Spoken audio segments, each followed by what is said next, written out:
বিসমিল্লাহির রহমানির রহিম। আসসালামু আলাইকুম ওয়া রাহমাতুল্লাহি ওয়া বারাকাতুহু। যে যেখান থেকে আমার লাইভটা দেখছেন প্রত্যেককে অনুরোধ করব, কথাগুলি ভালো লাগলে লাইক করবেন, কমেন্ট করবেন, শেয়ার করবেন। ইদানিং দেখা যাচ্ছে আমাদের সমাজে, বেশি দিন হয় নাই, আমার যতটুকু ধারণা হয়তো 5-7 বছর হবে বা তার চেয়েও কম হবে, যে নামাজের সময় ইকামত দেওয়ার সময় কখন দাঁড়াবে। কেউ বলছে হাইয়া আলাল সালার সময় দাঁড়াতে হবে, কেউ বলছে হাইয়া আলাল ফালার সময় দাঁড়াতে হবে। যে হাদিসটির উপর ভিত্তি করে বলা হচ্ছে যে নবী করিম সাল্লাল্লাহু আলাইহি সাল্লাম বলেছেন যে তোমরা আমাকে না দেখা পর্যন্ত তোমরা দাঁড়াইবে না। তো হাইয়া আলাল সালাহ শব্দ পেলে নবীজি ওই ঘর থেকে বেরিয়ে আসতেন। তাহলে হাদিসটা যদি এরকম হয় তাহলে বোঝা গেল কি, যে ইমাম সাহেব আগেই মুসল্লায় বসে থাকতে পারবেন না, উনি ওনার ঘরে থাকতে হবে, অর্থাৎ পিছনে থাকতে হবে।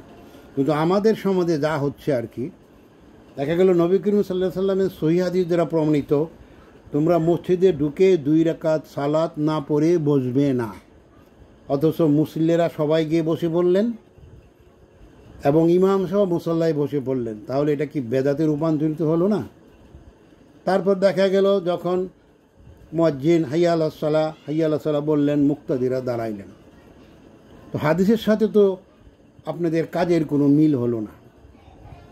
তো যদি এটা সহিহ হাদিস হয় তাহলে ইমাম সাহেব নামাজের মুসল্লায় আগে বসতে পারবেন না, উনি ওনার হুজরাখানায় থাকতে হবে। তাহলে এটা পুরোপুরি সুন্নতে রূপান্তরিত না, তো সুন্নত নয়। এখন আমার প্রশ্ন, আমরা কি মদিনা আর মক্কার চাইতে বেশি আরবি জানি, বেশি আরবি বুঝি?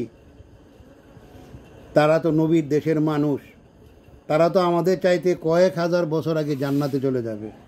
কারণ ওনাদের যে সালাতের যে ফজিলত, শুধু মক্কার কাবায় যারা নমাজ পড়ে 1 লক্ষ রাকাতের সমান অন্য জায়গায় পড়তে হবে। তা কাজেই ওনাদের সাথে তুলনা নাই। কাবা শরীফের ইমাম যেখানে দাঁড়িয়ে নামাজ পড়ান, ওনার মাথার উপরের বরাবর বাইতুল মামুর। কাজেই ওনার চাইতে যদি আমরা বেশি জ্ঞানী মনে করি, বেশি জানিয়ে দেশের আলিমরা, তাহলে তো ওগুলি বোকার রাজ্যে বাস করে। ইকামত শব্দের অর্থ কি? দাঁড়ানো। তো এখন কাবাতে কি হয়, মদিনাতে কি হয়, সেটাই প্রত্যেক মুসলমানের ফলো করা উচিত।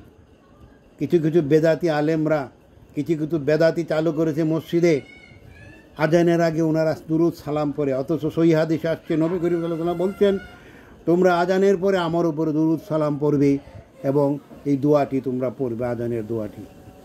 আমাদের এখানে কি উল্টা করলো। কাজে এইগুলি করে তো সওয়াব লাভ করা যাবে না। কারণ নবীজি হুব্বে রসুল শব্দের অর্থ হইল হুবহুব রসুল যেভাবে করেছেন ইবাদতটা সেভাবে করতে হবে, এর বাইরে করলে কোনো কাজে আসবে না।